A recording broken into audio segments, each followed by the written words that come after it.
electronic shutter. So it was one of the latest in series. It was manufactured. I love it. That's beautiful. It is. Yeah. It's one of the later ones.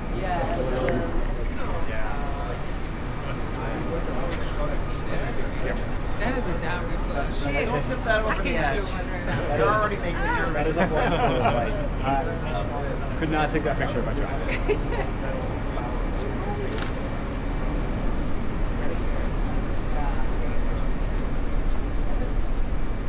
Yeah, it's not too long here. They're going to start lighting up the gold medal flower sign, and that'll be a real spectacle. Yeah. That happens at Is sunset. that the construction that's working, or? Oh yeah. If you swing back up here like 8-ish, it should be on. I'm not gonna promise anything. It's a little hard to get timing exactly right, but it should be turning on around that time.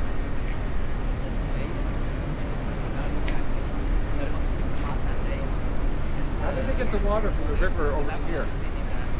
If you look at the road out front, see the wooden sidewalks? Just the road right up front, sidewalk. Yeah. Oh yeah. That entire span, both sidewalks and the road, was a massive covered canal. So brought water here, and the mills on both sides of the canal. Take it from there, you can see those big foundations on either side of the walkway. Those were the turbines. So drop down there, fall about 40 feet, spin the turbines. Those spin shafts and belts, make everything in the middle move, and they send it back out to the kind of bucket canal there. All coming in from outside the parking lot. That's a good assessment. Oh, I see. Because the river's higher over relative to there. what I Yep, expected. exactly. And that's why Minneapolis here, because there's the water pulse. You can take it in up high, let it out down low, and get all the energy from that drop. Wow, that's great. I'm down. Oh, you're looking at it. Okay. Great. Was the river reliably producing enough water? Did it ever get thin? Oh, it definitely did. You know, they did a lot of things to combat. You know, in dry summer, cool winter, it happens. It fluctuates and stuff. I mean, it's fairly low right now. You get this kind of a low season for it. They did a few things to help with this. They built some massive dams upriver, like a series of 6 or 8 of them, that could kind of act as giant batteries for the mills. Incredibly destructive for the native communities out there. Flooded ancestral camp, homes, campgrounds, burial mounds, destroyed a ton of wild rice, critical food sources. But the mills didn't care. They got the power they needed, and then they also built a series of large steam engines to kind of help compensate when they needed even more power. So there's 2 engine houses. There's one down there, kind of the closer of the black roof, so you can kind of see a little bit of that kind of L-shaped What area. is this bridge? And that was 1884, and then 1894 they put in a second one over there with an engine they bought from the Chicago World's Fair. Oh, German-made ship's engine. And that was partial power? They would still use the river and then supplement it with the steam engines? You know, I think they could. I think they if they kicked all the steam engines, I think they could run it off of that. That's really expensive. They were oil or fuel guzzlers. They just tore through whatever you fed them.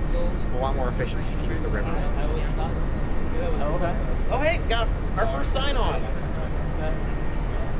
What's the history of a store? Why do you think those? There's a few reasons. One is that electricity was just better. It's just a better option. And by the time this place closed, they couldn't use the water anymore. When the locks started getting built in the late 50s, they cut off the canal. So the reason they were originally here is gone.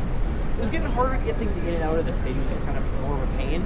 But on top of that, General Mills, which is the people who owned it at the time, they didn't want to keep making it. Flour is super low margin, and what do you know General Mills for today? Cereal. Cereal. Exactly. Convenience foods have much higher profit margin. Box mixes, cereal, all that stuff, and they were pivoting really hard to that. And so they shut down about half their flour mill, and this place was old enough and inconvenient enough, it didn't make What it. do the locks here do? But it was surprising, still surprising for the workers. You know, I think they didn't know exactly what was coming, but there was signs. They had this, at the time, this was the last of the flour mills running. In about 1960, they had shut down the Washburn B and C mills, which were kind of next door, and torn them down, razed them completely. So there was signs that the market was changing. You know, I think the writing was on the wall, but when it exactly happened, was all right.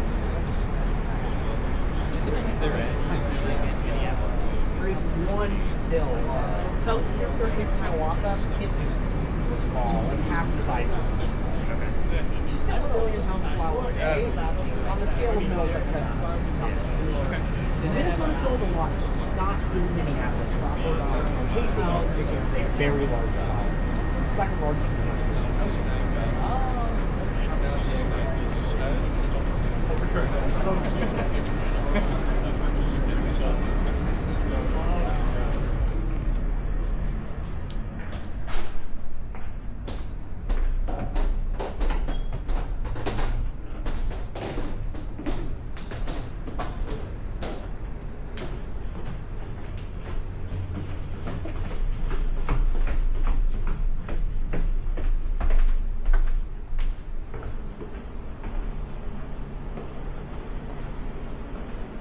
Eighth floor.